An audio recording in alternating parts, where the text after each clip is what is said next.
Welcome to the Travel Like a Boss podcast, where we interview location-independent entrepreneurs that travel the world like a boss by being their own boss.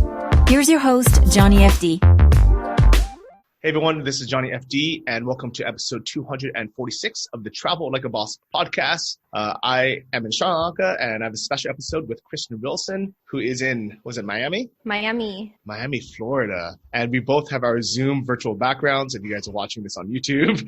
But this is actually the beach here in Sri Lanka. I'm just a block away, but I just couldn't film out there because it was so backlit. I should totally have a beach background, but I just like this coffee shop. It reminds me of Amsterdam. Yeah, it looks nice. And I do miss going to coffee shops and working at a coffee shop. So it's nice to see you in there. Yeah, I had a lot of video calls today and I was using this background and everybody was like commenting. They're like, did you find a coffee shop that's open during the quarantine? I was like, no. It's funny that the things that we miss, and a lot of it is really just our day-to-day lives of going to a coffee shop or going to the gym. But in this episode, the reason why I wanted to have you on is I wanted to talk about how life in a lot of ways isn't that different for digital nomads, and how it seems like a lot of our friends, our nomad friends, are coping during this quarantine way better than the average person. And you actually just wrote a really long Medium article about exactly that, right? For sure. I was thinking about it before, and then I got your email about your podcast having people call in and record messages. And it had been on my mind a lot, because we have all this time to think. And so I left you guys a message and then was happy to come on and talk about it. So when I was thinking about it and taking notes and making a list of all of the reasons why we aren't so affected, it turned into a blog post. And so I just published it. And I was like, well, this works.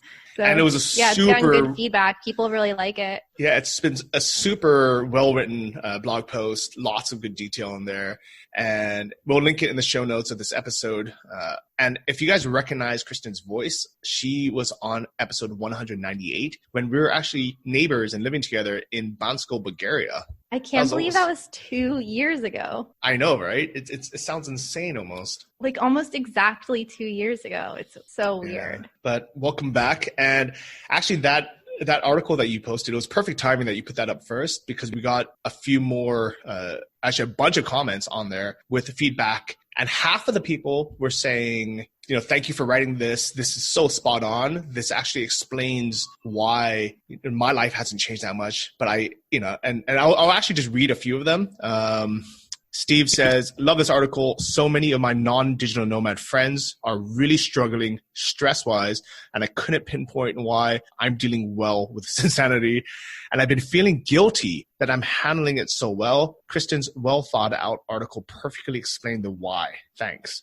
And we got a couple more of those too. Corey says, great article, spot on with what's going on in my mind, almost to the point of feeling a bit selfish that I'm not feeling much difference at all. And Kevin says, yep, I agree too. We have a 6 and a 4-year-old, and we're in Tulum, Mexico, now escaping the lockdown in San Diego. It's a shame that we can't go to restaurants or visit the gym or park, but our life, other than these services, are the same. We still homeschool on the road as normal and work as normal. So before we get to the downsides, or for the people that are not true, and just to stipulate this, we know that there's a lot of people who are going through, bigger struggles, whether someone's actually sick and in immediate danger of of death or illness. There's some people who really are financially struggling, and some people are in really bad, situations. So our condolences to these people. We feel generally bad for these people.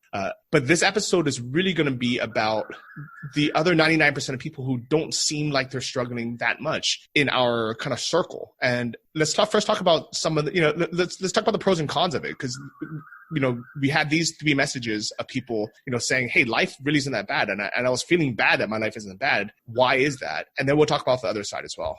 So why do you think that is? Yeah, there's this guilt that I think a lot of digital nomads have been feeling silently and didn't say anything about it. And I didn't realize it until I posted this blog and I got those comments, because yeah, nobody wants to say like, hey, it's not that bad, because they feel bad about it. But one thing I've learned with blogging and writing is that you shouldn't hedge. You should just tell it like it is, and it's going to resonate with people better. Because when I first drafted the article, like I was walking around and typing out all my notes in my phone. And when I wrote it out the next morning, I had a lot of kind of words that were softening the blow a little bit, because I think I was afraid of people reading it and then thinking that I was bragging or something, or that I didn't feel bad or feel empathy for the people that were truly suffering. And then I cut those words out, and I was like, no, this is how it is. And I want people to see this because they can have it too. It's like, it's not that we're part of some exclusive club that only we aren't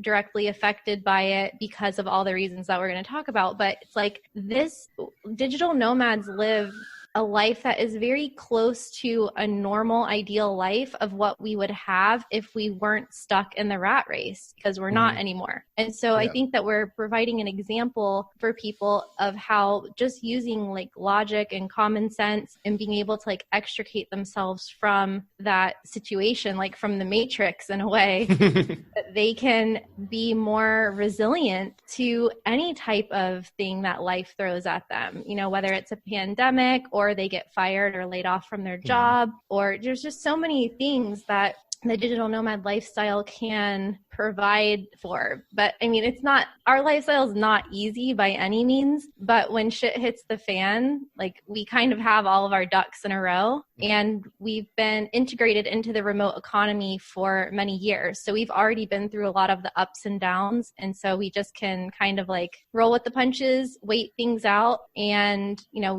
our income has gone up and down a lot too. So we're comfortable with that kind of uncertainty, and we've already prepared for the worst. Whereas a lot of people have been in a really more comfortable situation with a more, with a paycheck that they can depend on. And then now all of that got like ripped away from them overnight. So yeah, I mean, people like a lot of people are feeling guilty, but I think that it's important that digital nomads that are listening, or any remote workers that are listening, feel comfortable talking about it with their friends and sharing their experience, and hopefully inspiring their friends to like take the leap, quote unquote, because they can see that it's actually less risky to have this kind of lifestyle, whether you're traveling or not, just being able to generate income for yourself from anywhere in the world, just using internet, even if you're on lockdown, and just to show a different perspective that, hey, the outliers who looked crazy and that we were doing all this risky stuff, actually that's really helpful right now in a time of crisis, in a time of emergency. I definitely agree with everything you just said. And for those who are listening, you know, hopefully, even if you weren't a nomad yet, or you weren't self-employed, you know, up until now, maybe you can take some of these tips and start implementing them now, because not all of them are even about, you know, work and business. We have a whole list of things that we've thought of that have mindsets and actions that have helped us just right now, but also to really prepare for the next time something like this happens. Because even though we think this is a once in a lifetime pandemic, and hopefully it will be, I guarantee in the next 10 years, there's going to be something else that's going to happen, whether it's another recession for a different reason, or different virus, or a different, maybe there'll be World War III. There's always going to be something that's going to come up. And I think that nomads really are resilient because, first, we're scared all the time. We're always kind of worried about, you know, losing our income, you know, losing our visa status, losing our luggage, you know, losing something, losing our minds. So we're always thinking about that. While most people living back home working a 9-to-5 job, they feel safe and secure because they have a normal job and a normal routine, and nothing changes that much. But in reality, you know, they're not. A lot of people just aren't prepared or aren't thinking about what could happen if, you know, their safe, secure job and their paycheck did go away.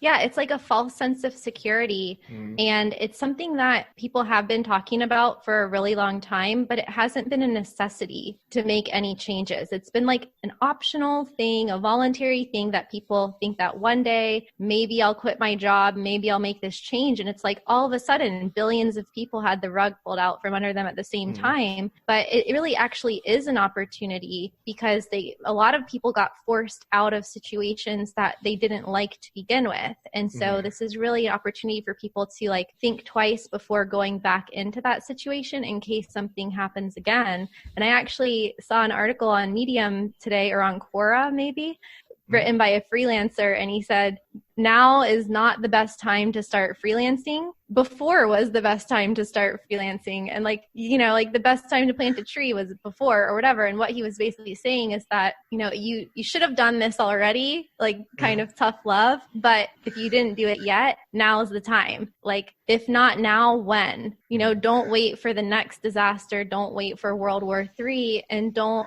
sacrifice more years of your life in a state of fear or worry or just discomfort and not liking your job or not liking your work situation. And but I don't think we're going back to like the normal 9 to 5 the way it was before, because the longer this drags out, the more people's habits are getting ingrained. And really the main reason we're not going to go back to the old way is because companies are going to realize how much money they're saving. Like, let's not kid ourselves. It's not necessarily about giving people more flexibility and a better quality of life. Like, it's about company profits. And once they realize they can make more money and they have to compete with all the other remote companies, I think they're going to be really hesitant to like sign another 10-year lease in an office building. Yeah, definitely. In New York City. Yeah. And a lot of companies are reporting that their work at home employees now, their remote employees, are just as productive or more productive sometimes than they were commuting into the office, standing around the coffee pot and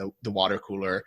I know that when I worked a corporate job, I would waste, half an hour to an hour commuting to work. And then, because of that, I would probably stop by McDonald's, get a sandwich, and then spend the first hour talking to my coworkers about like the last night's TV show, eat my sandwich. And then I would probably get maybe 2 hours of actual productive work done throughout the day. And the rest of it was literally just, searching the internet or, talking to coworkers, going to meetings that are unnecessary, and really just waiting until 5 p.m. so I can leave.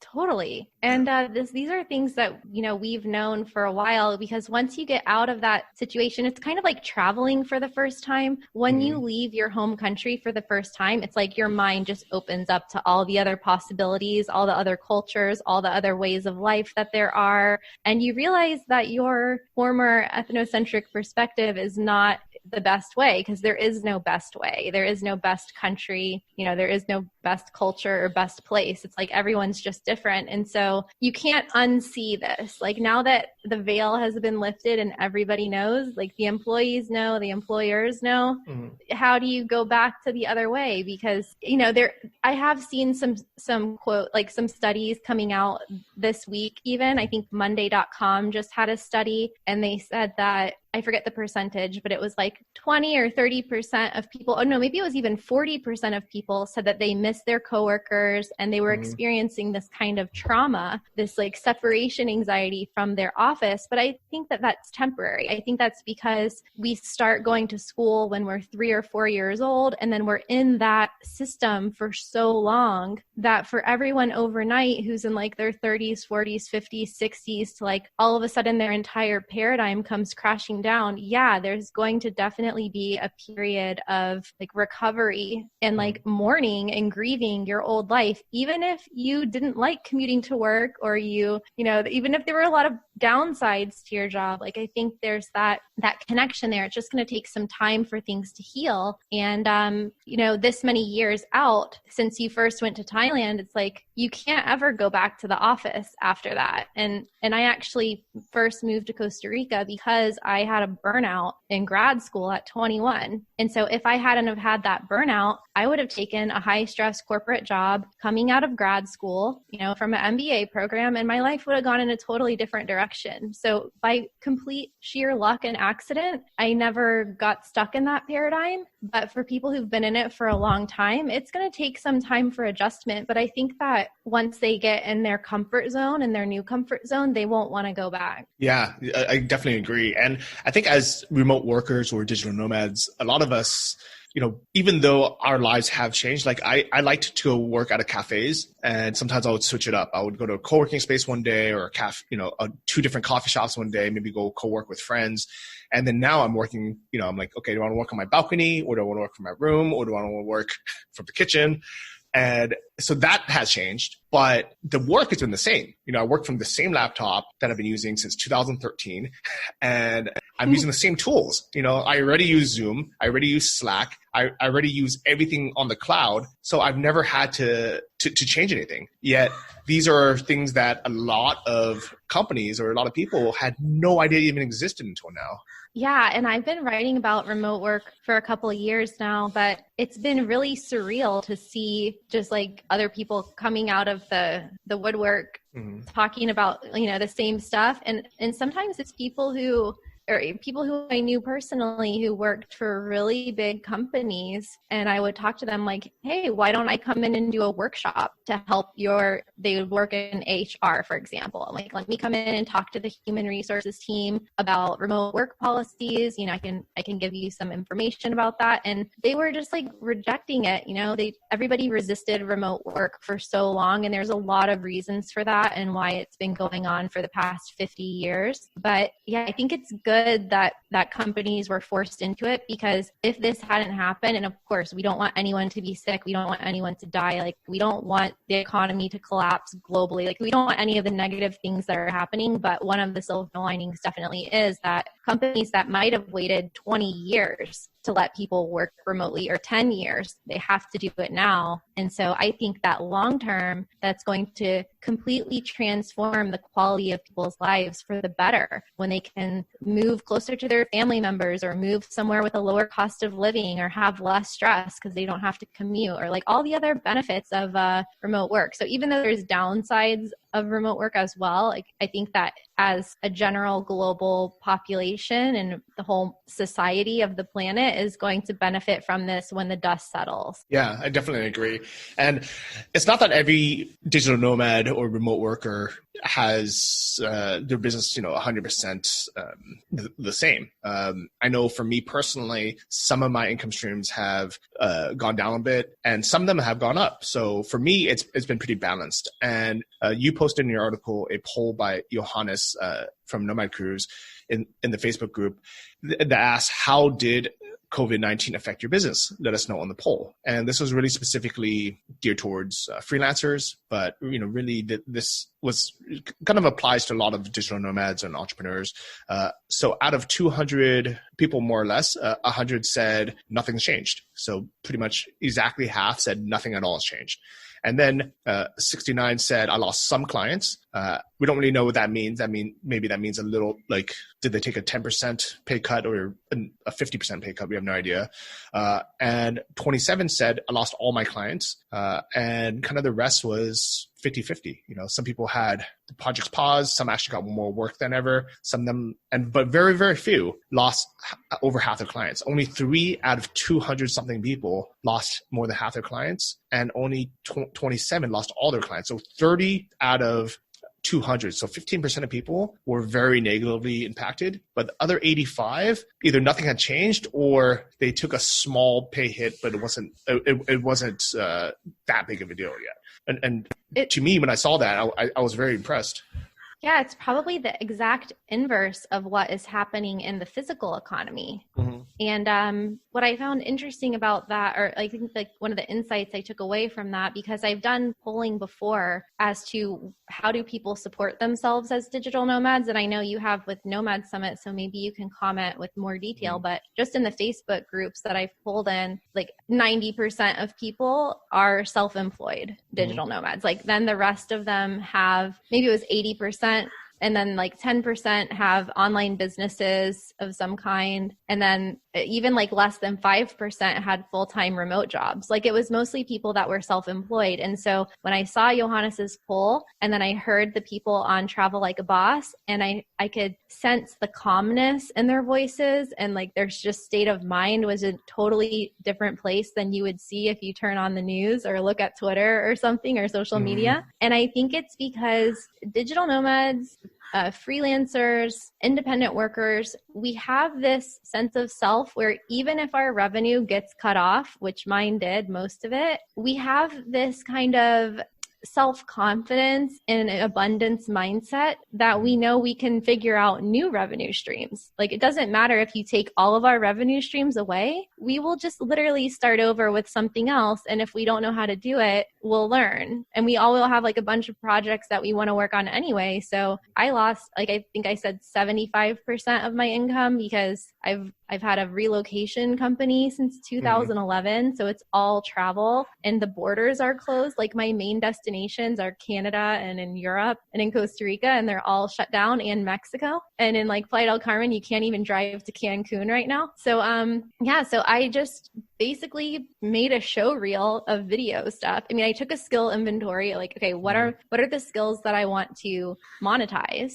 What am I good at? What do people need? And then I just updated my LinkedIn, posted on Facebook. And the first day I got a $3,000 video editing job. The first day. Yeah. Congrats. So like, it just doesn't matter that I don't have, my resume didn't say video before, like it was travel. But when you have a bunch of different revenue streams, you can just spend more attention on those, or you can create new ones. And I think that's the kind of growth mindset that so many digital nomads have. And that's what I saw in that poll too. Yeah. And also skill sets. I think a lot of entrepreneurs or digital nomads, we are forced to be a one person or small team show where we're forced to learn a lot of skills. I'm not a video editor, but I just happen to know how to edit videos because I had to do it because I don't have someone I can just give it to. And I don't want to pay someone $150 an hour to do. So I learned how to video edit. I'm also not a web developer, but I can create WordPress websites and edit them because I have to have a website for myself, and I don't want to pay someone, $75 an hour to do it, or have to wait, 24 hours for them to make the change. So I think as digital nomads and these, small business owners, we've been forced to learn a lot of different skills. And then at this point where we're like, okay, well, now I can't have in-person conferences anymore. What can I do instead? And, one easy thing was I could say, well, do I want to have an online conference instead? Or do I want to focus on my YouTube channel? Or do I want to focus on my writing? Do I want to focus on getting freelance clients? Do I want to video edit for people? Do I want to, translate for people? Like, what do I want to do? And we have so many options versus if someone had a normal 9-to-5 job and all they did every day was, whatever XYZ task, maybe they don't have a big skill set where, they haven't had the time to explore and learn other things. So they actually don't know what else to do. Yeah, definitely. I was going through what I could do and I looked at voiceover websites. There's like this whole voice acting thing. And I'm like, well, I have all the audio equipment now. It's like whatever skills you have, you can then make money doing that. And it's okay if you start at even low price stuff. Like in a pinch, I think not just digital nomads, but everybody, if they had to and they knew how to make money online, they could do it. Like I just saw on Airbnb, they're doing virtual experiences now, when it used to be like, photography tours and cooking classes and whatever in different cities. And now it's online. So it's almost like Twitch mixed with Teachable or Udemy or something. And they're charging people like anywhere from $1 to $20 to attend these live streams, virtual experiences. So any skill you have, I saw a guy on there who was just laughing. Like he was just laughing in a live stream and people were paying to go laugh with him. Like if you can laugh, you can have an Airbnb experience and monetize it. Like any skill that you have, you can make some money at it. And once you make your first $1 or your first $9 and you're doing translation or you're doing customer service or you're doing a live stream on how to make cinnamon rolls on Airbnb, that's the spirit that everybody should cultivate and that everybody would benefit from, because the first thing you do, you're going to keep getting more ideas. And then you're going to end up having, all of these skills where you can do translation and you can do video editing. And, maybe long-term, it's not the best strategy to be a generalist, but in a time of emergency and crisis, just to have the self-confidence to go out and say, I can write that blog post for you. I can optimize that video. I can produce your podcast for you. I can produce this sales animated video or whatever it is. It's like, boom. And you don't even need to go to the freelancing websites because you can just start with your friends. Just go down your Facebook friends list and just message everybody, hey, do you need anything?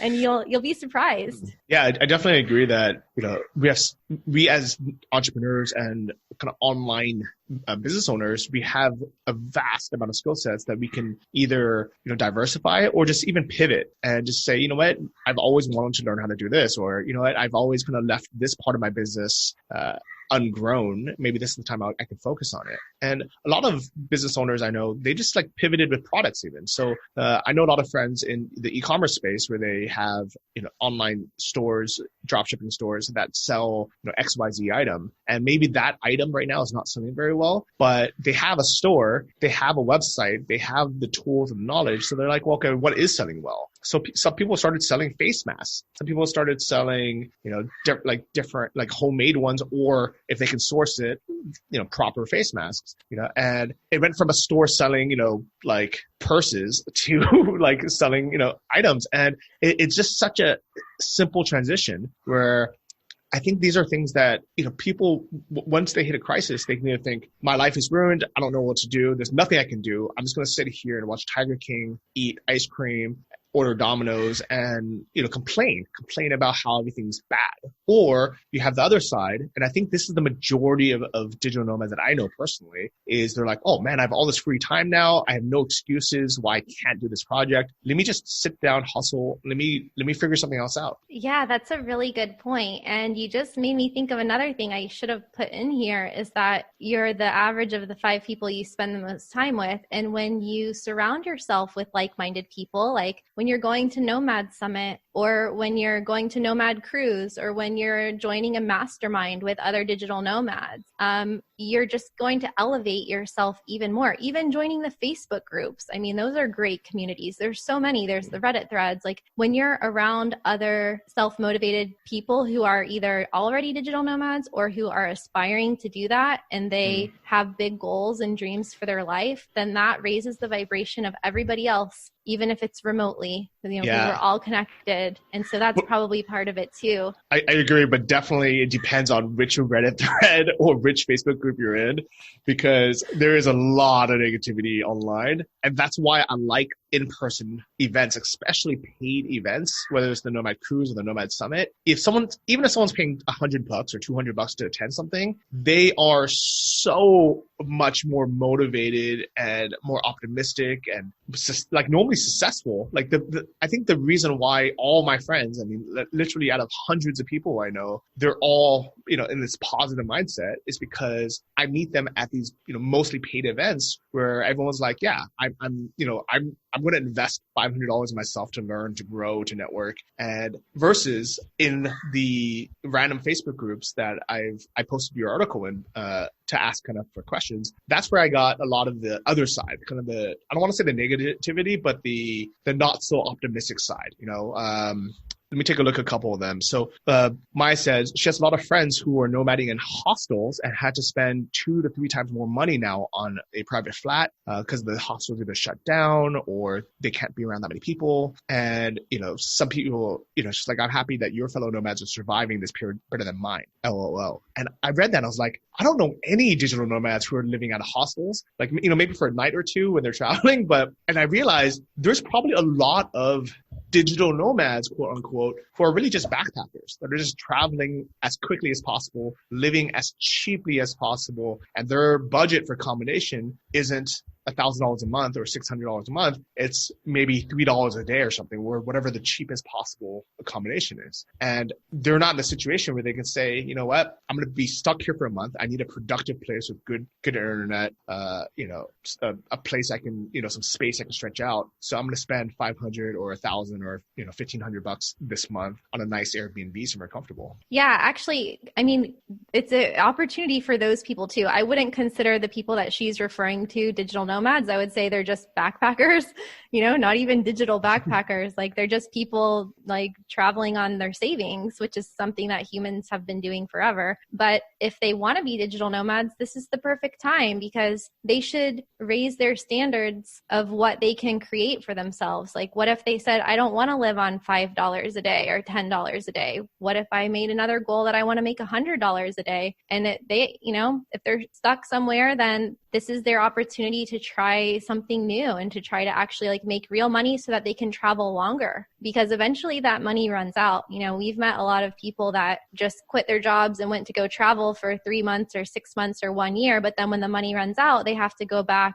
to their old life. And then there can be this like post-travel dip or depression or crash that happens. So I think that that's also an opportunity for them. And yeah, and you made another good point about the communities. I think my entire Digital Nomad online community is made up of people and groups that I met in real life. So at Nomad Cruise, at Nomad Summit, or just my own personal group. And it's really positive. Actually, I rarely have to kick anybody out. But yeah, probably that is a distinct difference between like just Reddit. Yeah, I don't post on Reddit at all, because I'm almost shocked if I go on a Reddit thread and I don't see people like spewing hate or conspiracy theories, or, you know, just making things up, or just finding like the negative things about you know, anything or anyone. So I think that we need to define what a digital nomad actually is, because you made a good point where a lot of so-called digital nomads are really just backpackers or travelers or expats or, you know, or something else. And people like the term digital nomad because it sounds cool and it's something that maybe they aspire to do. But a digital nomad, I defined it on a blog post. What is a digital nomad? Is simply someone who earns a living online, location independently, and travels with no permanent home base, but moves about from place to place, usually seasonally, or in search of better XYZ, whether it's why, you know, traditional nomads would do it based on food or, you know, or shelter. Digital nomads, I think we do it based on, you know, events or, you know, it could be, you know, food. Like, you know, we really want to go to Italy for the summer for food, but usually we're moving around, you know, slowly, or some people do it a bit quicker, but based on something better, whether it's a better life, better weather, better community, better cost of living. What do you think about that? Yeah, better cost of living, better. Also sports. So events that are digital nomad related, and then also other related, or to be near friends and family and stuff like that. I would define it the same, but I also have come to decide, I guess, in my own personal life that being a digital nomad is a mindset, because I think after doing it for, like, I've been living abroad since I was 20, pretty much full time. And then there are times that I come back to the US for like 3 months or 6 months. And sometimes I even will have a home base. Like I had a home base for 2 years in North Carolina, even though I was only there like 6 months a year. And then I had a home base for like a year in Florida, even though I was there like less than 6 months. And I rented it on Airbnb when I wasn't there. But I mean, in general, I don't have really any material possessions. I don't have furniture. Like even when I have a home base, it's like a temporary home base. But I do think that even if, like Johannes also, he signed a 1-year lease, I think in Mallorca. So I think that even if you're a digital nomad and you decide like, I just want to be an expat and have a home base for a while or forever, but you keep traveling and you keep being able to work remotely and generate your income from wherever you are, I think you're still technically a digital nomad. You know, you're just like, your pace of travel will change and it will slow down as you get older, I think. But we haven't had enough years to study it. But I think that's starting to happen now that there's people who've been doing it for like 10, 15 years, 20 years even. Yeah, I definitely agree that there's a range. And it doesn't mean that someone can't have a home base. I know a lot of people want to have a place, you know, to keep their stuff, or they know they can go back to any time. But at the same time, it is a fine line between, if you've been in Chiang Mai for the last 3 years and you haven't been anywhere else, are you really digital nomading, or are you just living in Chiang Mai, you know, and you happen to be working online, maybe you're an expat? Or if someone is, you know, moving around every 3 days to a different city or a different beach, and they have a travel blog, but they're not making any money from it. But they don't make money. Are they a digital nomad either?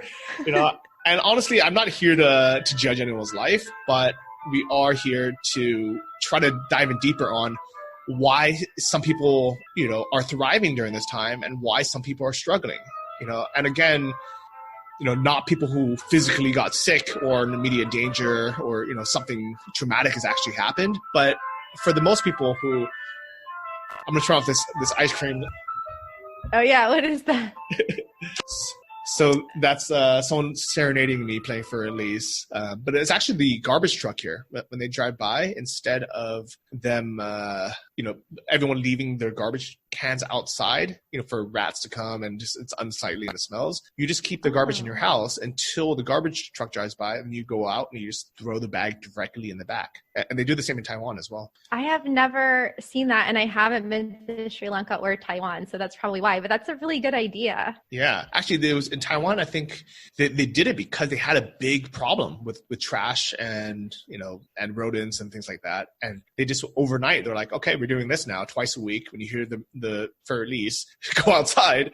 And Taiwan is one of the cleanest countries in the world now. People are so adaptable, and apparently Taiwan was good with the coronavirus too. But there's just so much negativity around this whole pandemic that I don't know. We don't need to contribute any more to that negative stuff. I think we need to bring the hope and the positivity and the possibilities that can come out of it because just not that many people in the mainstream are saying it. But I have seen more, as time goes on, I've seen more people kind of feeling confident enough to talk about the positive side. But even I had two blog posts on Medium. For one, I didn't publish for a whole month because it's something about the silver lining of the pandemic, because I was afraid to publish it basically. And after 2 weeks, so 2 weeks into this shutdown, I submitted it to a publication. It got rejected. So I was like, oh, I'm still off base because I'm saying good things could happen. And I had this whole list of questions. We can link to that in the show notes too, just to make people think what's the other perspective.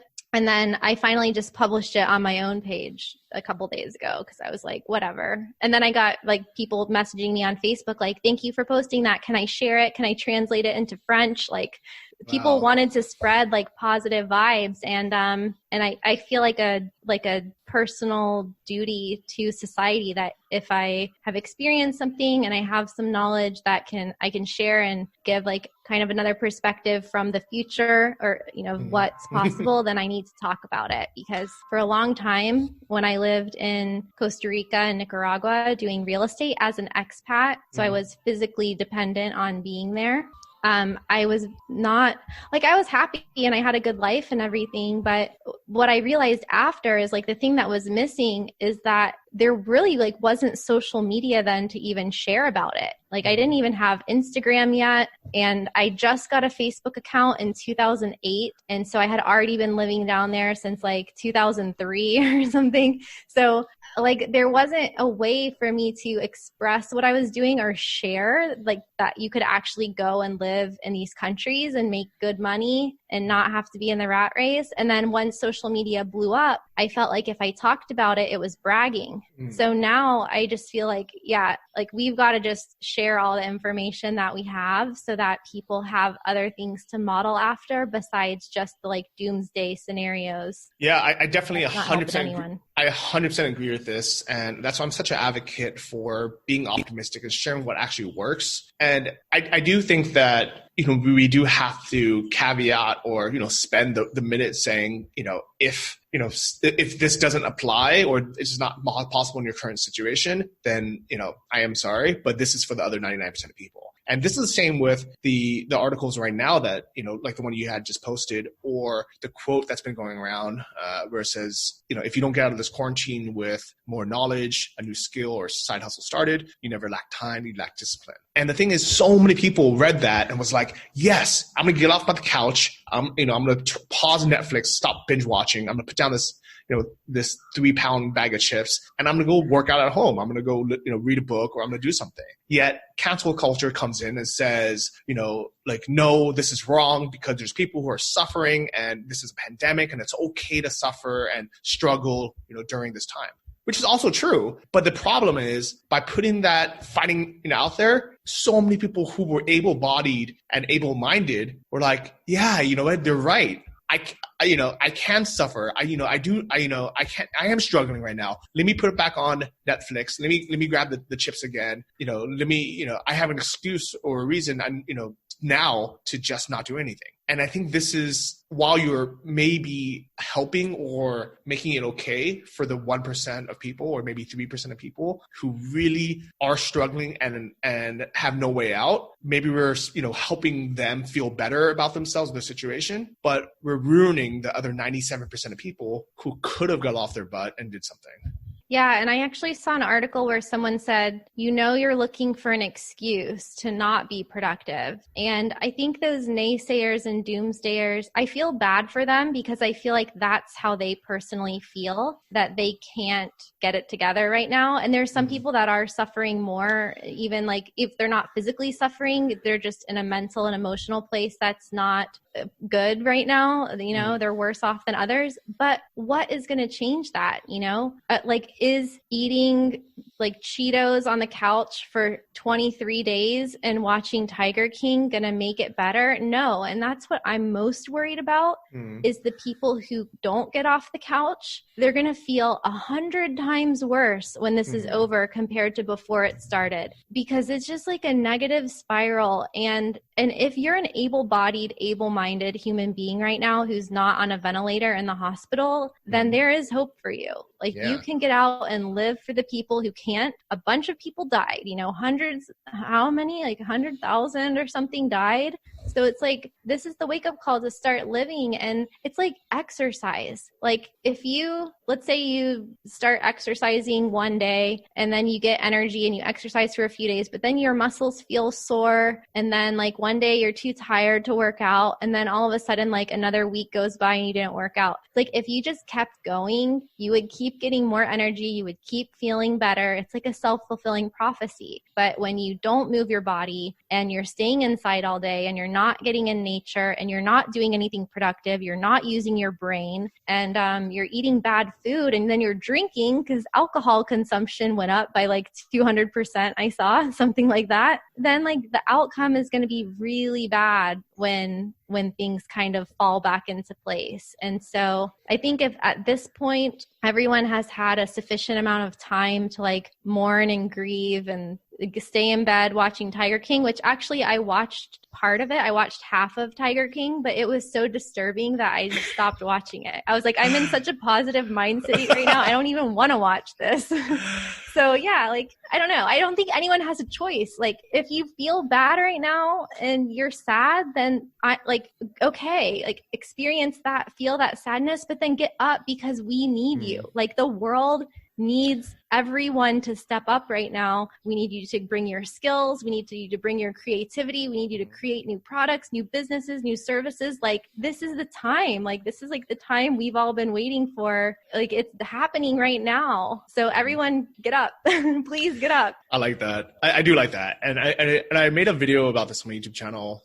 It's kind of, explaining it, saying like, if you need help, get help, ask for it. Because people aren't going to know that you need help if you don't ask for it, and there's so many programs, so many people who are willing to help right now, whether it's financially because you don't have money for food, or if you're depressed or if you're anxious and you need to talk to someone, ask for that help, and don't feel bad about it because some other people are thriving. Their lives have nothing to do with yours. But for 99% of people out there, they're just being fucking lazy right now. And then they're just using this as an excuse to do nothing and, feel bad about themselves and worry and be anxious for no reason. I mean, most people, it's not really negative affecting us. I mean, this is a crisis. This is a worldwide pandemic. But if you think about it, this is the easiest disaster we'll probably ever go through for most of us. Most of us have food. Most of us have shelter. Most of us have running water. Most of us have internet. If you're watching this, you probably have internet. I mean, think about it as, imagine if you were, on Castaway, right? And you're lost on a desert island like Tom Hanks was, but you can still FaceTime your family and say, hey, I miss you. let's talk for an hour. You can have a group chat with everybody, you have food, groceries being delivered, you have shelter, you have running water.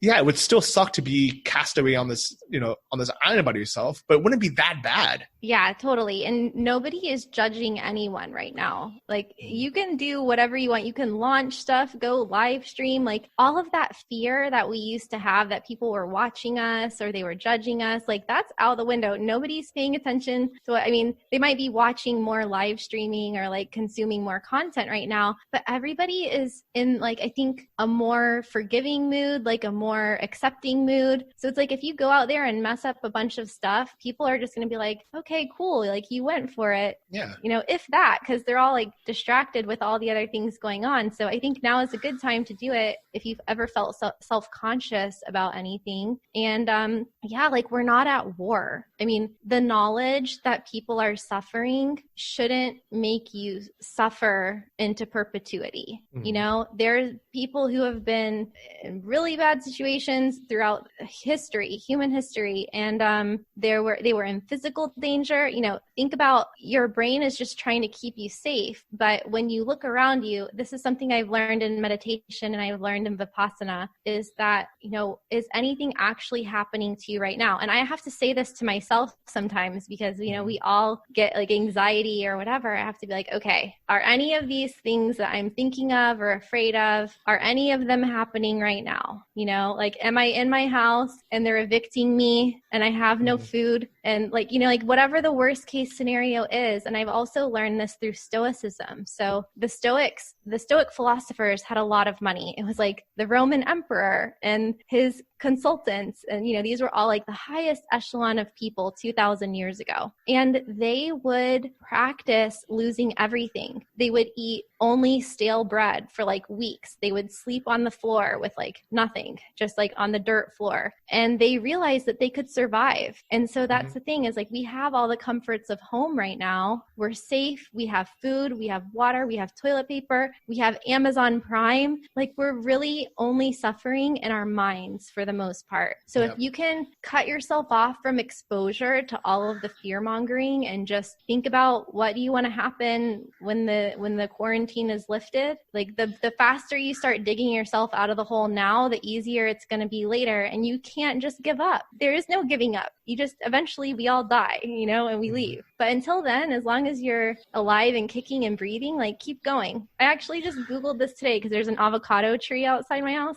It takes 10 to 15 years for avocados to start coming off the tree. Wow. Because the landlord wants to cut it down. And I was like, what if you spent 10 years with this avocado tree and it didn't have avocados yet and you cut it down and you're just like, yeah, no, I'm done. I'm not going to wait anymore for these avocados. Like, you would never have them. But if you waited like another month, it would start growing avocados. Like, that's the thing, is you have to start at some point, because how are you going to feel 10 or 15 years from now? Like, you're not going to feel any better if you don't take action on something now. I agree. And even like on a smaller scale, we can either come out of this quarantine in worse shape, you know, physically and mentally, or we can come out kind of ready and with a good foundation. You know, maybe you're not going to get in the best shape of your life working out at home versus, you know, having a gym and a personal trainer. But we have such good technology now. There's YouTube, you know, we can learn how to do anything. And if you have a floor and a wall, you can do push-ups, you can do handstands. And right now, no one's going to judge you, as you said. Like, I've been learning how to handstand, and I made a video of me just failing and falling. And everybody's so supportive right now because they're like, Johnny's trying handstands. Good for him. And, you know, like, it's such a nice time we live in right now where I can have this virtual background and I can notice this bottle becomes transparent and nobody's like, oh, haha, Johnny's, you know, like his video is messed up. They're just like, oh, you know, that's cool that he tried to do that. Like, cause it's nobody's judging each other right now. And I think we think other people care so much, but they really don't. And I think that a big problem is so many people are outraged for others that aren't even upset or outraged, that it's creating this culture, this cancel culture really, of saying like, yeah, you can't try to help anyone, or you can't do good for yourself even, because the 1% of people out there who aren't even watching this stream are suffering because they're on a ventilator. If you're on a ventilator, you're not watching this right now. Like, I feel bad. I hope you get through it. But the people watching this right now are on a $1,000 smartphone or a laptop with the internet, probably somewhere comfortable on a couch. And they're like, yeah, I probably should get off my butt. You know, but this other person on Reddit said, it's okay that you're struggling because we're going through a pandemic right now. Screw that person. Like, that person doesn't care about you. Yeah, they don't know. They're just rage tweeting into the thin air. They don't care who sees it. Or they just want to pull other people down so they can feel better about themselves and why they're not doing anything. Yeah. Right? But when you start doing things, and it might be a long road, you know, the road to personal growth, it doesn't end. This is a process, not the outcome. This is a journey, not a destination. You've all heard it, but like what I love that you said handstand, because one of the things that people are getting time to do right now is pick up creative hobbies and things that they always wanted to do, the ones that are taking action, right? And I saw that the Peter Levels, the founder of Nomads, tweeted this the other day, that course sales for music production had like quadrupled on one of his friends' online stores. And I was like, wow, what if the actual inner nature and like reversion to the mean of human beings is a creative pursuit? That would make so much sense. And if anyone has read The Artist's Way, that book, that will explain everything. The author of that book thinks that everybody is an artist and everybody can write, and everyone's a creator, basically. Like, we create our own realities. And so if creative pursuits are what everybody would do if they had enough money to live and nothing else to do, like, that's what they would choose. They would choose to learn handstands. Or for me, I signed up for an online DJ course, because what I want people to like acknowledge is that their dreams are not going to go away. So whatever occurs to you to do, you know, for Elon Musk, it's build rocket ships. You know, for you want to learn a handstand. For me, or like, you know, we want to do podcasts, we want to do videos. Like, we have a lot of things in common, but then it's like whatever you want to learn how to do. If you want to learn how to knit, or if you want to know how to produce music, that's like yours to do. And I don't think that anyone ever tells us that. Like, whatever you intuitively want to do is like what you should do. And it doesn't matter. Like, I wanted to be a DJ when I was using tape decks in middle school to mix music. But like, I only started doing it pretty much this year. Well, what I really like about going through this in 2020 and not in, 1995 is now, if we think about it, just on our computer or on our smartphone, you can't even see it now, it's invisible. Yeah. This is a smartphone. That looks really funny. It does look funny, yeah. So on our invisible smartphones, we have so much, like, access to so many things that allow us to learn new skills right now. Not only, do we have online courses or even free things like YouTube, but even like, let's say you want to learn how to DJ. 10 years ago, the excuse might be, well, I'm stuck here. I can't get DJ equipment. I can't get two audio technica decks, or I can't learn how to play piano because I don't have a piano. Now with apps, you can do all of that online. And a lot of it is either very low cost or it's free. And maybe it's not the same as, learning how to DJ with records on a deck or playing on a grand piano. But if you were really serious about learning, you can just start there. You can get pretty good. You can go the digital route. And then when you come out of this, you can say, you know what? I've proven to myself that I can spend 2 months playing piano every day on a freaking laptop, on a smartphone. I'm serious. I'm actually going to buy a piano now, or I'm going to buy a guitar now. I'm going to buy whatever now. Versus how many people first go out and say, yeah, I'm going to learn how to play guitar. They go buy a guitar because, we have access to buying everything. And then they never played. So I actually argue that now that we have limitations, and we have free time, we're actually in a better spot, because we can just say, is this something we would actually do? Or is this something that we would have just bought as a consumer and then never touched again?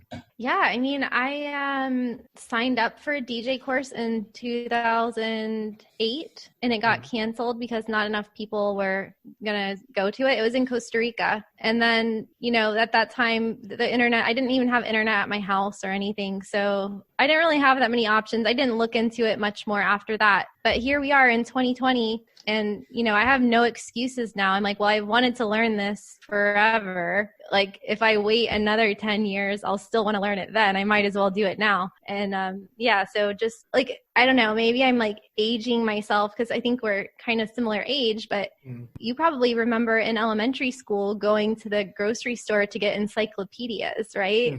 Yeah. Are you in that age group? I read them there, but I didn't buy them. Yeah.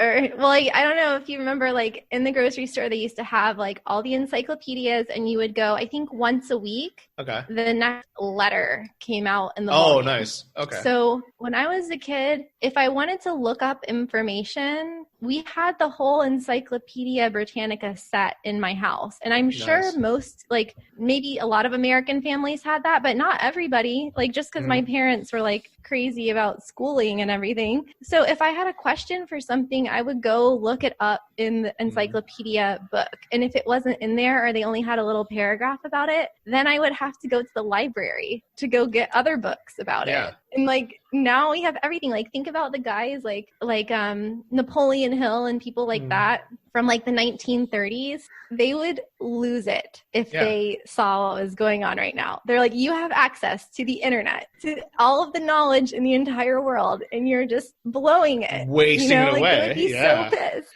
And here's the thing is right now, a lot of people have the excuse of, well, I don't have access to the things that I would need to be able to do it. All right. So for example, I'm learning how to cook right now, and I really wanted to, learn how to bake bread, but I don't have an oven. I don't have flour. I don't have yeast. I don't have the basic things. I'm like, okay, well, maybe I can't do that now. What else can I learn? And I think as digital nomads, one of the reasons why we're so adaptable and flexible is because we're used to not having everything, because we're traveling and living in these random countries where we don't always have access to the things we want, the brands we want, whether it's, good cheese or, good or wine or, certain electronics or certain things. We just kind of get used to it. We adapt. We're like, okay, yeah, I'm just going to be okay with not having access to that for the next 3 months or 6 months. Versus as Westerners, whether you're in the US or in, Western Europe, people are so used to having everything in stock all the time and having 1 day delivery, 2 day delivery for everything that they can't adapt now that they're like, what do you mean I can't get, sourdough starter online delivered the next day? Like, this is outrageous. Yeah, people are getting pissed that their Amazon deliveries are taking more than 1 day. And I'm like, my address in Nicaragua was like 5 miles after the statue that got burnt down during the Civil War or something. Like my address was ridiculous. There was nothing getting shipped there. And then in Costa Rica, I had to pay a courier to pick up my packages in Miami and then bring them physically to Costa Rica. And then I had to drive to an office in downtown San Jose to pick them up. It took like a month. So anytime I needed a car part for my Nissan Xterra that you couldn't get in Costa Rica, I would have to wait a month to get the car part shipped. And so like, I'm not saying like that's like a first world problem, but basically people who travel, digital nomads, like we've been in a lot of crazy situations just by virtue of the lifestyle. And so not only are we like minimalists, we don't buy a bunch of stuff because we can't carry it around with us, but we've all hit rock bottom in some way, shape or form. And sometimes in multiple ways at the same time. And sometimes like multiple times in 1 year. And we are very, we have like the advantage that the opportunity to travel, because of the country we're from and our passport, or because of how hard we worked to, make our businesses or whatever the reason is. So we already are grateful for like the ability to be able to travel. But then when you travel for extended periods of time, like you just get into really bad situations. And so I think that sense of gratitude for the little things, when I first moved to Costa Rica, I got pissed because I couldn't find peanut butter, but like that was my problem in like 2002, and then you get over it. And then later it's like nothing matters. If you have to sleep in an airport for 5 days and your credit card doesn't work and people are just giving you pizza on the floor, then like that's what you have to do. And I think we just learned to kind of like live with it. And then we've also seen a lot of crazy poverty, like human injustices, just like unspeakable things a lot of us have witnessed. And so we know it can be worse. Yeah. And I think that's a really good key point is instead of complaining about how inconvenient our life is right now, we know just because we've seen it and we see it all around us, places we go, that life is so much worse for a lot of people, just even when the coronavirus isn't going around, that we just don't spend any time feeling bad for ourselves, and I think that's helped me and a lot of my longer term digital nomad friends get through this without, being depressed or being anxious. It's because we've been through worse. And we've seen worse, and things that have either actually happened, or we've been in countries, where, there's a civil, all of a sudden there's like a, military coup or something, and the news is freaking out about it, and everyone's, panicking online about it. But we kind of look around and we're like, oh yeah, we'll get through this. It's fine. I'm not in any immediate danger, so I'll get through this. It's okay. And I think a lot of other people have never been through that at all, where they just panic because everyone else is panicking. Yeah. Like I've had like near-death experiences, and I've volunteered in, orphanages where the kids are like selling themselves on the street as minors. I've worked in Nicaragua. My friends who were from the US, they had like a hospital that was built in the slums in like the actual landfill. Like they had a school in the landfill. They had a hospital in the landfill. They had running water because so many people lived there because they were so poor. And there's also these types of cities, like trash cities in India and in Africa and in like a lot of other countries too. And so when you just see the way that people live and, and they're still happy, like the kids are playing in the trash and it's exploding. There's like methane gas everywhere, and they're just completely covered in black soot, and they're just like playing with this ball made out of trash, and they're just super stoked. Like you just can't unsee that. And I don't know, like I just seen too much of that stuff, and I've been in too many situations where my life was definitely in danger. I've been in riots, like I've been was in like a basement of this building and it caught on fire in London. Like I've just been in so many crazy situations that like, the knowledge that other people are suffering shouldn't be anything to keep you from like living your life to the fullest. And then also just knowing that, it will probably get through this, and we're as long as we get through this, we don't die from it. And even if we did, we have no worries anyways. Like why worry about dying from this if there's nothing you can do to prevent it? And if we don't die from it, then we'll get through this and we'll be like, okay, well, I'm through that now. Like how did I just waste the last 3 months of my life worrying about it? And even though nothing ever actually happened to me, or did I spend 3 months complaining about how, annoyed I am that I can't do what I want to do? No, like we just kind of get through it. And I think this is the mindset that I really like about most digital nomads that I know is, we've all had the, at the very least, a visa run where we had to go somewhere for, 24 hours or 48 hours. We were sitting on an uncomfortable bus, a chicken bus or something, somewhere for 8 hours, and then we're sitting on a tiny plastic stool on the ground eating, maybe food that we don't want to eat. And we're just hot. We're uncomfortable for 24 hours. And then we go back to our normal life and we're like, oh, this is so nice. I'm glad I made that sacrifice so I can have this comfortable life on this remote beach or something, this remote island. And I think a lot of people just aren't willing to have that. They want to fly, comfortable airline to that remote beach, go to it, have, food brought to them and cocktails brought to them, and then they want to fly back. A lot of people just haven't been through the struggles. Yeah. Then that struggle is what I think makes life life. Like if you don't have the bad things, what we call the bad things and the pain and the struggle, then like you don't know when you have it good. And there's people that like the silver spoon mentality where they've grown up in like the lap of luxury and they have trust funds. And if that was the path to happiness, then all those people would be happy. They wouldn't be on antidepressants. They wouldn't commit suicide. Like actors, actresses, like if fame and fortune and all of these things were like the path to happiness, then we would know about it. We would know that it works. Like, but that's not it. And so these like human struggles, this connects us. Like for me, I think this is a really, the first way that I felt connected to the whole entire planet at the same time. Like, I don't even know if this has ever happened in the history of the planet. Like we've had pandemics before, we've had the world wars and crises, but have we ever had the technology to communicate with each other while everyone was going through the same thing at the same time? No. This is and the I first think it's time. like a humbling experience. Yeah.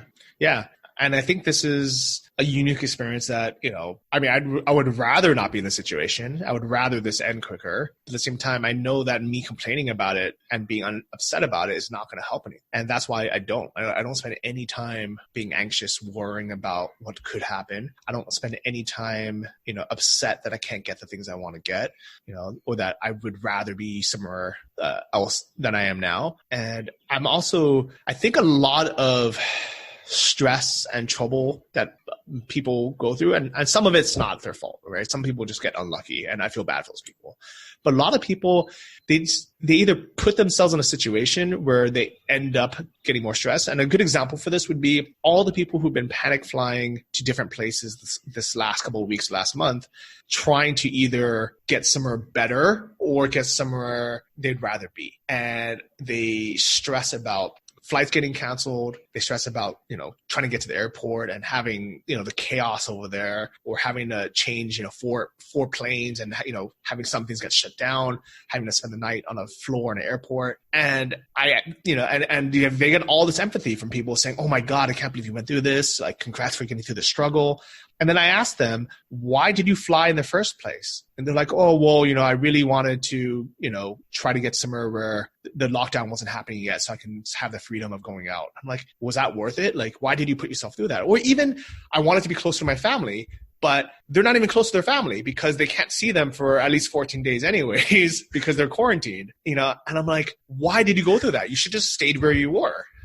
Yeah, and they expose themselves to becoming carriers of the virus. And like, my parents are within driving distance. They're a few hours away, but they didn't come to see me because, like, why? My mom works at the hospital. She could be exposed. My dad is retired. Like, they're older. Like, I could get exposed going to the grocery store here and then give it to them. Like, everyone just, like you said, if everyone really did just stay home, it would have been over a lot faster. But people were, that whole airport thing was crazy, and nobody knows what's going on. Like, it really is kind of an unprecedented situation. So you could be the most informed person who watches the news for 20 hours a day, and like, none of it would matter because it would change the next day. And like, President Trump says something and then like he changes his mind the next day. Like, you don't need to know about all of the things that you can't control. Like, just focus on what you can control. How are you making a positive shift in your life? And I heard what you said on your podcast that you like would rather be in Copanyan, but you're not, but it's okay. Yeah. I'm okay with it. And I think as digital nomads, I think we're used to being isolated or alone a lot of the time, where when we talk to our parents or our family, it's through Skype or FaceTime. And we realize, hey, it's okay. I'd rather see them more often, but I'm actually okay with using technology to be able to see their face and talk to them. And, and it's not convenient, but we're used to this. And I think a lot of people just aren't used to not having people around all the time or going out to do things all the time, or even just having things to do all the time. I think a lot of people, they kept themselves so busy all the time to try to avoid what's really happening in their lives, and that's not healthy. Yeah. And if they face it, they realize it won't kill them in most cases.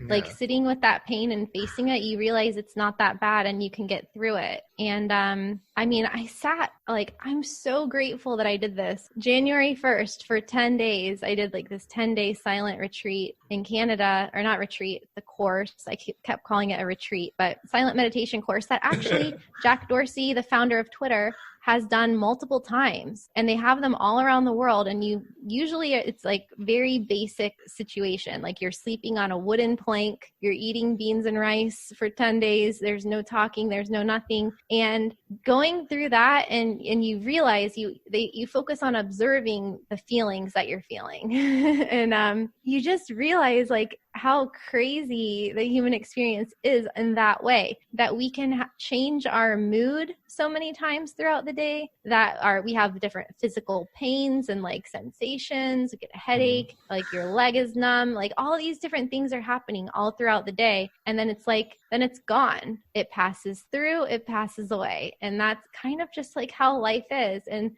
I go through it too, but like, you just have to, like, people just have to find ways to cope and like never never stop searching for that thing that's going to work for you. Like, it might be a long journey. It might take 10 years before you're like, yeah, I think that after meditating for 5,000 days, like, I'm starting to get the hang of it, but you don't know when that's going to happen. So you just have to you have to try, and you can only just go from there, try one thing, iterate, change something, but you can't change something you haven't started with. Like, you have to start somewhere first and then make improvements for it, and then just kind of follow the journey of life, because otherwise, what else are we doing here?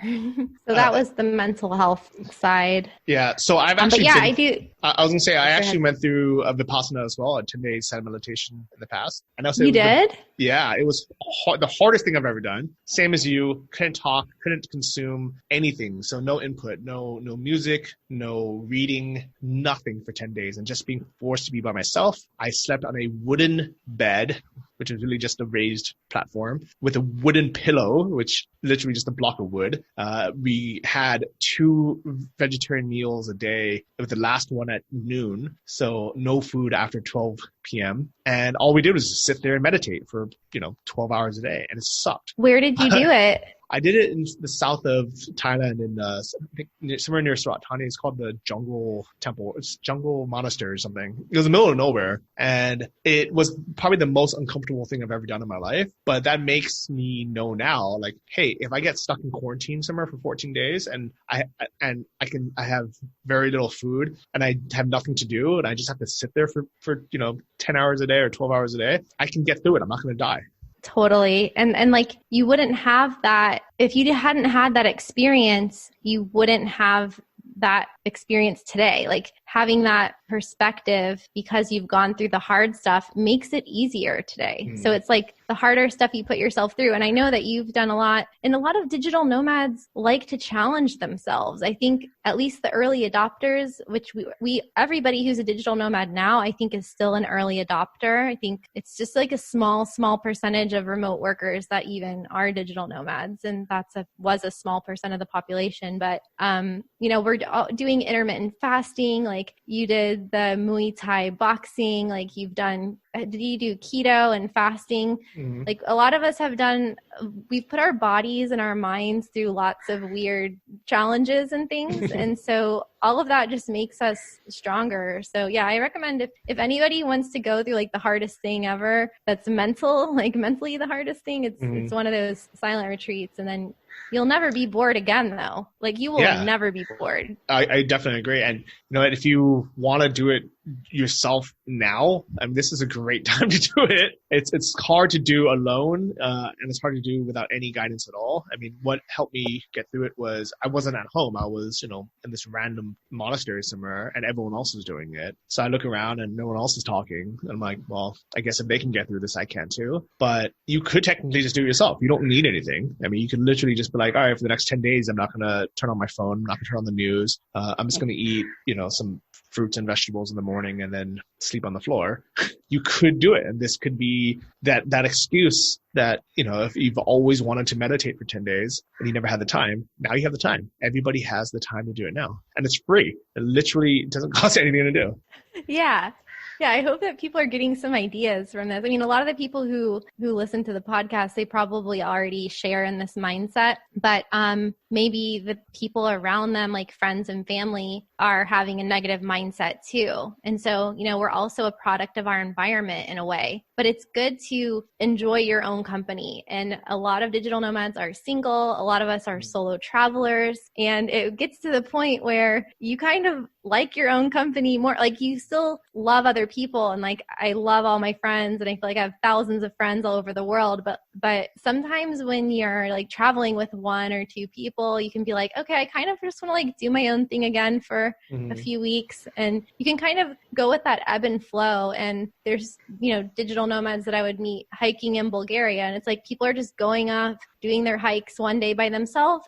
And then the next day they're in a group with the co-working space. It's like everybody respects those boundaries where you can I think from now on, you can just tell people like, I'm going to self-isolate this weekend or whatever. Yeah. Like, I just got to go self-isolate. I'll be back in a week or something. And everyone will be like, okay, bye, like have fun. And they'll all understand it. Whereas before there was like more social pressure. If you said no to things, people were like, why not? Why can't you come? But digital nomads are a lot more accepting where, you show up at the co-working space because you're feeling social that day, but the next day you want to do deep work and you want to go to a coffee shop by yourself. That's totally cool. No one takes it personally. And so I think that's another thing that's helping us. Yeah, I definitely think so. And I think I think financially, I know a lot of people are struggling, but a lot of it is, think about it. The last 5 or 10 years, it's been an economic boom. You could have literally had any job and it was so easy to get some kind of job. Maybe it wasn't the job you wanted, but it was easy to get some kind of work these last 5 years. And if everyone had just saved up 3 to 6 months of expenses like they're supposed to do, nobody should be struggling right now. Everyone should be able to pay rent or pay their mortgage. If people didn't over leverage themselves or, just use all their savings for other stuff, whether it's eating, avocado toast or smoothie bowls or, buying clothes or, just like things that they didn't need, it would be okay. Because even though it feels like it's been, 8 months in this quarantine, right now it's April 18th. Most people have only been through this for 1 month and maybe 2 months from the very start of people talking about it, but we haven't really been affected for more than a month or so. And the fact that so many people are completely out of money already isn't the fault of coronavirus. It's the fault that people didn't think ahead to save these last 5 or 10 years during economic boom. Yeah, that's another reason why I'm not stressed out, because I've always lived below my means, like always. So I've always saved money, and we've kind of have to. If you're an entrepreneur, like when it rains, it pours, and then some months you might not make any money. And I lived with a poker player for 5 years, so sometimes he would lose thousands of dollars in one day, and he'd be like, "Yeah, can I borrow some money?" And then like the next year he'd be like, "Oh yeah, I just won this tournament for $800,000 or something." So it's like there's this like ebb and flow. And so if you just always live below your means, whether you have a remote job or a traditional job, then yeah, on a rainy day, like you're okay. And you don't have to like wait for the government to send you a $1,200 check, which I actually just got mine, which is cool. Like that's a bonus, but like you don't want to be in the situation where you're depending on government welfare if at all possible. And like, I know that some people have like specific circumstances, but my dad worked in government and he always taught me growing up, like just pretend it's not there. Pretend there is no government safety net so that you never have to use it. And so I feel really grateful that he told me that. Yeah, exactly. And I've been the same way. People used to say like, Johnny, you made $10,000 this month. Why are you living in this piece of crap $250 a month apartment? And I'm like, because that's all I need. Like, I don't need a nicer place, and I'm okay with, spending $1,000 a month and saving the other $9,000 for a rainy day or for my future or for my investments, or even to be able to help my parents during this time. Like I've been sending my parents money every month now that they're not working, and I'm comfortable knowing that my expenses are super low here in Sri Lanka because I chose to live in these cheaper places, and I chose to even here, I could just order food every day. I'm very lucky that some of the Western restaurants are open. So I could order pizza and burgers and smoothie bowls and coffee delivery every day. But with the minimums, I'm like, I don't want to spend $15 every time I order lunch when I can just eat Sri Lankan food that I cooked myself for $1.50. And it's these sacrifices and these choices that I'm not only making now, but I've made for the last 5 years that allow me to be in a position, and many of us digital nomads in a position where we're like, yeah, we're used to bootstrapping and living cheaply while sometimes earning a lot of money and sometimes earning nothing, that I'm okay with this. Even if it goes on for the next year, I wouldn't like it, but I'll be okay with it. Yeah. And we don't, like I wrote in the article, we don't identify so much with a job title or how much money we have or like what car we drive or where we live, because like we don't live anywhere. Our money goes up and down. We know that is not who we are. It's just money. And we do lots of random things for work. and we have lots of different jobs. So I think that we all have learned to kind of find ourselves a little bit more than we did before we had this lifestyle, because we used to associate more with our external surroundings. And if you're from the US, then that's the rat race, the Joneses, consumerism, like it's like all the like capitalist stuff. And so sometimes you can pick up other people's ideas for how like they live their lives, or messaging and marketing and things like that. And you can start to like take those on as your own when it's not like your true self and who you are. And then when you live just wherever, and all of a sudden people don't see what you're doing, like your friends at home, they don't know what you're doing. They don't care what you're doing. Like you're not part of that gossip circle anymore. And then the locals in the new country, they don't know who you are. They think you're just a tourist. And then, you know, you have to go out of your way to like meet other digital nomads and expats. And so you start to like define this sense of self that is independent of all the other stuff. Cause like you don't own any stuff. You don't have a car. Like it doesn't matter what brand your clothes are. And all of that just falls away. You don't have a resume because you don't need one. You don't have a job title, and you're not like this, you know, some important person at this company. Like you just make money online and live life on your own terms. And that is like the beauty of this. And that's something that everyone can have, even if they don't leave home. Just the ability to trust yourself, to be able to support yourself online with the skills that you have, and, you know, like just live on your own terms, whatever that means for you. It doesn't have to have anything to do with traveling. Like that's the opportunity here. I definitely agree. And I think one of the kind of arguments against the digital nomad life and the travel life is, now that we're stuck for a month, some people are, you know, unhappy that they don't have all the stuff and the comforts of a house with things.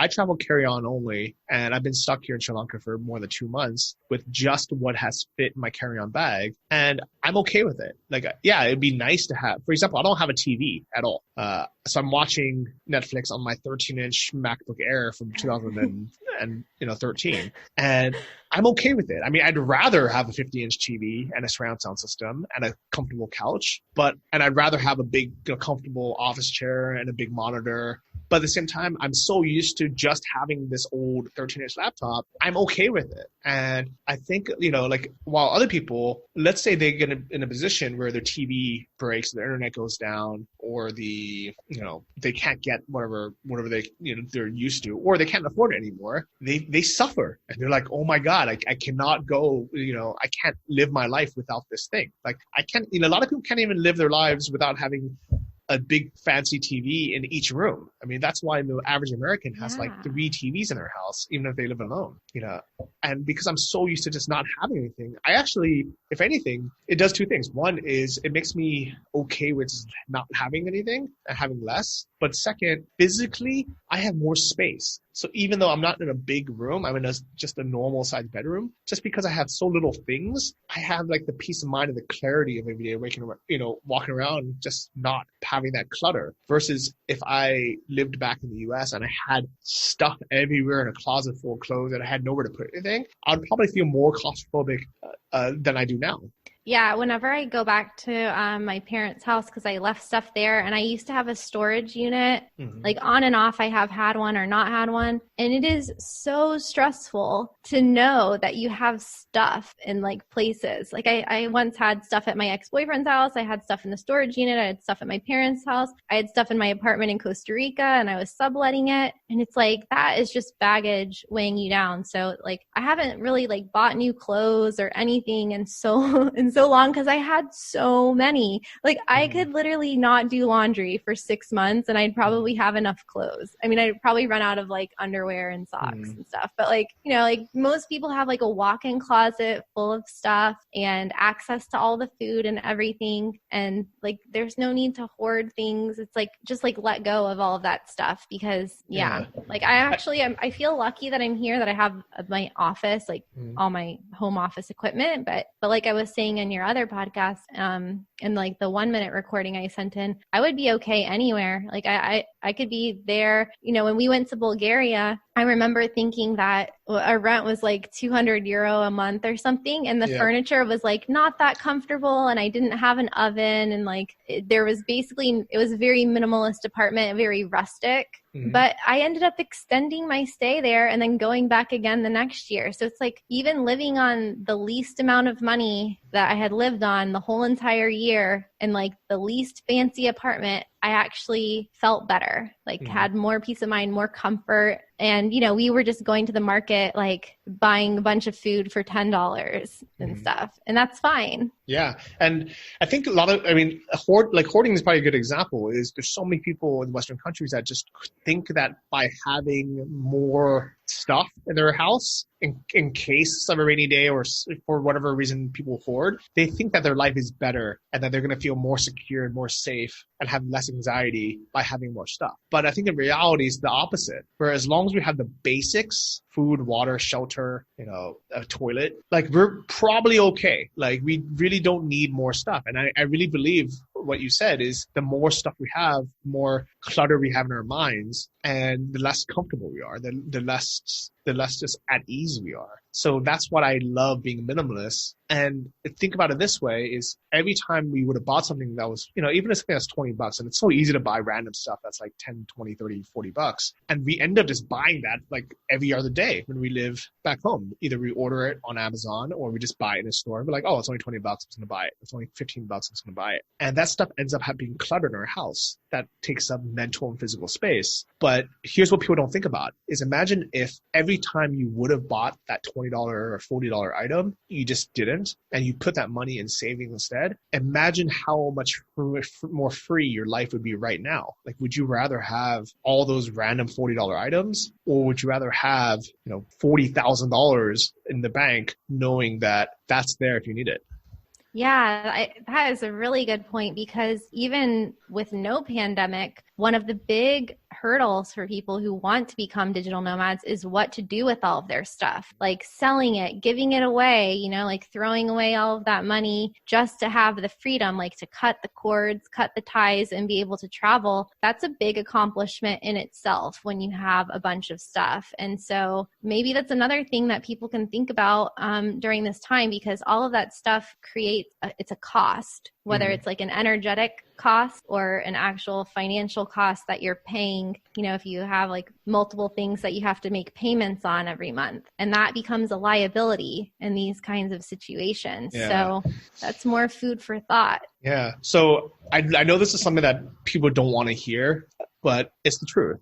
It's money solves a lot of issues. And if you've saved up enough where you have a nest egg, like a big emergency fund, whether it's 6 months or a year's worth of expenses, it can solve so many problems. And the anxieties a lot of people have right now, you know, whether it's digital nomads or just normal people, is almost all money based, right? And even things like, what if I don't get covered for health insurance if I get sick? You know, and one of the arguments of being in a foreign country as a nomad is some people are worried. They're like, well, what if my travel insurance doesn't cover me, or what if my health insurance doesn't cover me, or what if I go to the hospital and they prioritize their citizens over me as a tourist? Well, these things I don't worry about, because I know, even though I don't want a $30,000 medical bill, if I needed to, that was like life or death for me, I would just pay it. And it's kind of messed up to say, but I know that if I went to a hospital here in Sri Lanka and I had the money to go to a private hospital and just pay cash, I would get priority access. And it's like that in so many countries, where if you have the money, and I'm not, talking about being a millionaire, it's like literally saying, I have $30,000, which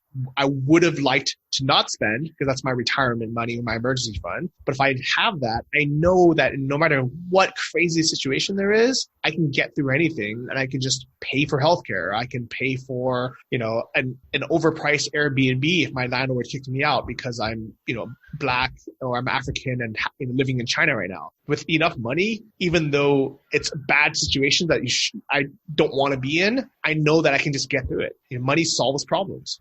Yeah, that's true. Somebody told me when I first moved to Costa Rica to always carry $100 bill with me. Mm-hmm. And I would literally have it folded up and hidden in a place in my wallet, or even in my surfboard leash or something like that, because they said that no matter what happens to you in Costa Rica, if you have $100 bill, you can get out of it. And it's so true. Like if my car ever broke down, which happened a ton of times, and I always felt like, you know, if I only had my debit card with me, but in that little wallet was that $100 bill, like I could get out of a pinch in a third world country anywhere with that, you know? Yeah. So, and that $100 wouldn't do anything for you in the US.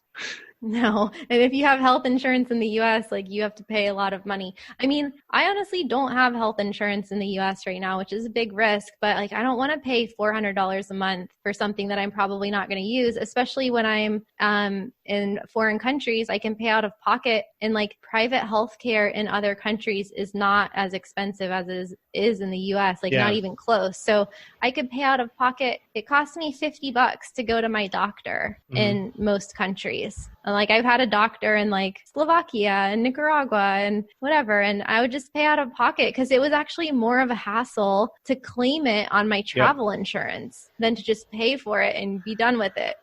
Yeah, I definitely agree. So, you know, at the end of the day, I think this is a big wake-up call for a lot of people. If you're not prepared for this pandemic and you're suffering through it, ask yourself why. And maybe there's a chance that it's really not your fault and there's nothing you could have done differently, right? You could have had $30,000 of savings and you could have got so screwed and you would have lost it all and still didn't have enough, you know, but at least you prepared for it, right? You know, maybe you just got really unlucky. Maybe things are really, really bad, and they are. I genuinely feel bad. And if you need help, reach out to your loved ones, reach out to your friends, reach out to your local community, you know, even reach out to me. Maybe I can point you in the right direction. But for the 99% of other people out there, a lot of the problems and anxieties we have right now are just not reality. I think it's just in our minds of what could happen, or some of it's just uncomfortable entitlement. We're just not comfortable, you know, we're just not used to being uncomfortable ever. And we're just entitled where everything should be always be good and easy, and, you know, and that's just not reality. So it's a good reality check. So I think what people can learn through this episode, and also reading your post that I'll link in the show notes, is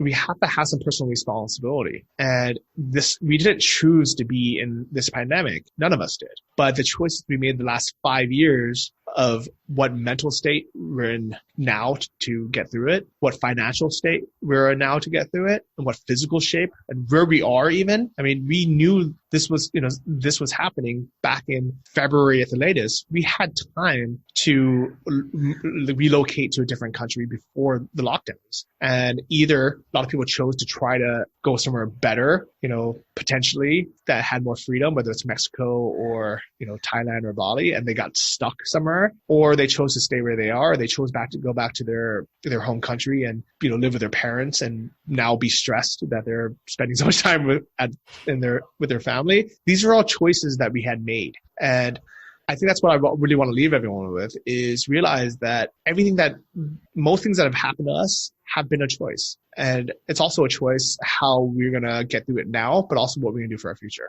That is so incredibly well said, Johnny. And I just want to thank you for just acting on your ideas and putting out the things that come to your mind, because we wouldn't be having this conversation right now if you didn't ask other digital nomads to share their experiences in different parts of the world and then ask us to contribute. That's why I sent in an audio for your podcast, and then you asked me to be on yours, and then I wrote this article based on like the questions that you were asking and the topics, and now maybe this conversation that we're having and your other podcasts and this article and all of these little things can like help somebody somewhere in the world. And so that's like the kind of ripple effect that everybody can make, and like the small actions and the small connections that you make with other people. And so, yeah, thank you so much for doing that, and to keep going. Like we're just going to all keep going, right? Until it's over. And one other thing that you just made me think of is this pandemic started in China, December or January. And before, we've had other pandemics that are not as big, you know, and then there was Ebola in Africa. And I've always thought that it was like an injustice that other people were suffering, whether it was from this sickness or whether it was from terrorism. And it seems like the world just kind of has this orientation where, you know, some countries and some citizens, like their suffering and their well-being is less important than it is in the like Western entitled countries. And I think that is kind of like a moment of reckoning that's happening right now, because we didn't care, you know, as a globe, people were like, oh yeah, China's on lockdown, and they were locked down for at least 2 months. Mm-hmm. We weren't like worried about their like I was personally. I was like, oh my God, before most of us did not care. Too. Most of us didn't care at all. We're like, oh, that's whatever. That. Yeah. And then when Ebola happened and everything, and then also with animals, like we have Shamu at SeaWorld, like there's all these animals in captivity. Like I hope that people have more awareness now and more empathy to know that like everyone's the same. It doesn't matter like what income level you have or what country you're from, or if you're a human or an elephant or whatever, like nobody likes to be locked up. And or like tiger in Oklahoma. Yeah. Everyone's suffering equally. So yeah, I hope that people can just think about that too. Like if a terrorist attack happens, if there's a shooting in Las Vegas, it's just as bad as if there's a terrorist attack like somewhere in the Middle East where we downplay it. Like, oh yeah, well that was in Syria or that was in Lebanon. So it's like not as important. Like it's equally as important. So yeah, I just hope that this is another thing with Digital Nomads is like we feel like we're citizens of the world. We like identify with lots of multiple countries and cultures, and I hope that this mindset can grow beyond borders for other people, even while they're in quarantine. Yeah, I definitely agree, and I think that good things are going to come out of this. I don't know, a lot of bad things are going to come out of it as well, but I really believe that this is a spark for innovation, for mindset shifts, for life shifts, and this will end. Even though it seems like it's going forever, it's going to end, and one day we're going to look back, and we're actually probably going to miss all the free time we had. We're gonna look back and be like, hey, remember that those 2-3 months that we had no responsibilities and all we had to do was stay at home. That was the only job was to stay at home and do nothing. And we're gonna miss it one day. And I really hope that people who are listening to this, and thank you for listening all the way to the end. I know this is a long episode, but I'm really, really proud of you for taking initiative to listen to podcasts like this or watch videos like this. And hopefully you'll take some action and you'll learn and you'll grow and you'll do something to come out of this better than you came into it. And I really believe that everybody has the chance to do so. And I know not everyone has it as easy as others, but at the same time, you know what? There's always something that you can do, and complaining or being worried or stressed or anxious about it is not helping you or the world. So again, if you need help, we're here for you, but sometimes you just got to help yourself. So Kristin, thank you so much for coming on the show. If people want to reach out to you or learn from you, how can they do that?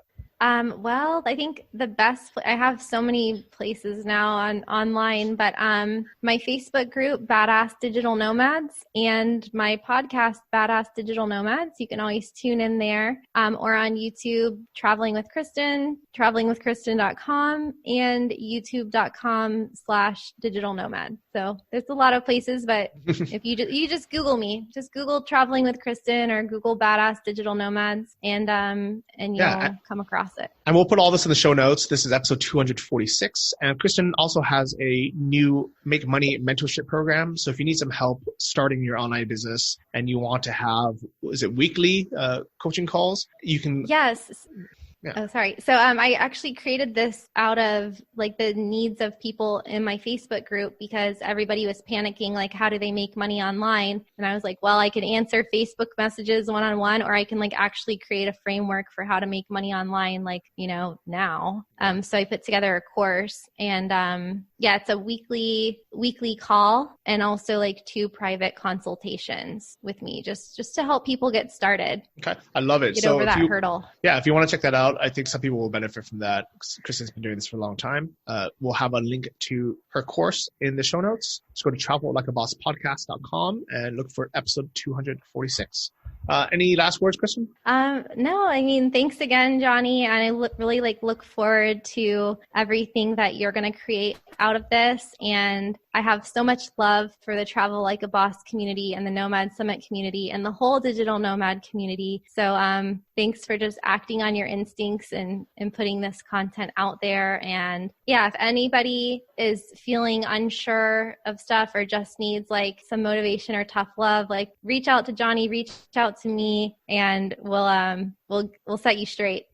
Yeah, I love it. And to be honest, I'm so glad we did this, because last night I actually had trouble sleeping, because thinking, man, like I've been reading the comments just on the article you wrote on like the people, saying all the anxiety and the sob stories people have had, and people, framing it, in certain ways. And I'm like, you know what, maybe by having this episode about the positives is going to somehow, hurt, these people. And then I thought about it more and more, and I realized, we might be helping, a very small percentage of people feel better about the situation and them suffering, or we can help the majority of people, not suffer and not fall into depression for no reason and get through it. So, at the end of the day, I really believe it's a huge net positive. And at the end of the day, I really believe that, by putting positive messages out there, it's going to help the world. So thank you, Kristin, and thank you for all of you for listening.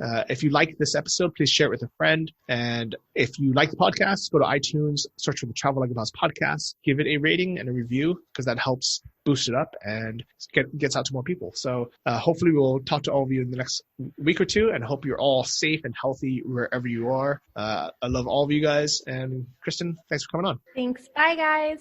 Bye, guys. Thank you for listening to the Travel Like a Boss podcast.